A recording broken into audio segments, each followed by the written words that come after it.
Today we're going to make meatloaf, and here's what you'll need.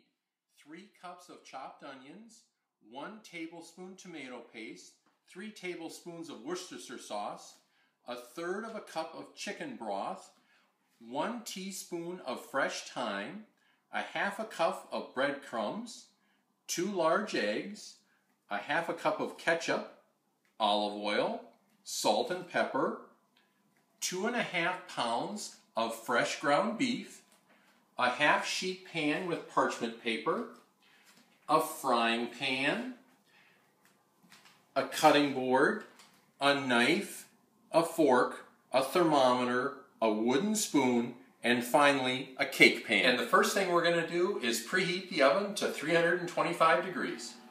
Now I've put the fry pan on medium heat and I put a tablespoon of olive oil and it's heated up. Now we're going to add the 3 cups of onion, the thyme,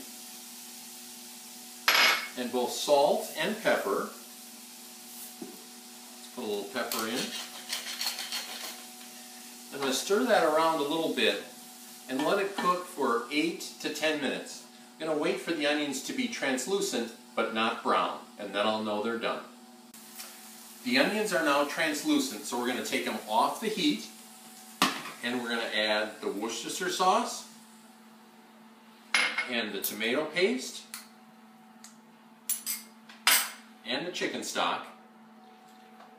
And we're going to stir that up, get that all mixed together nicely, and then we're going to let it cool for a bit.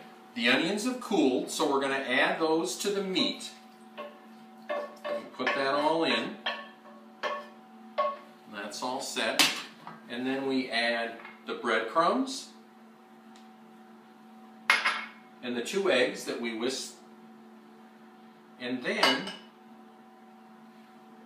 we take a fork and we actually start to move that together, put it together, mix it up. And the purpose here to use a fork is that we don't want to mash it together. We want to be lightly mixing it. Now I've mixed all the ingredients together and I moved it over to the half sheet pan in the form of a loaf.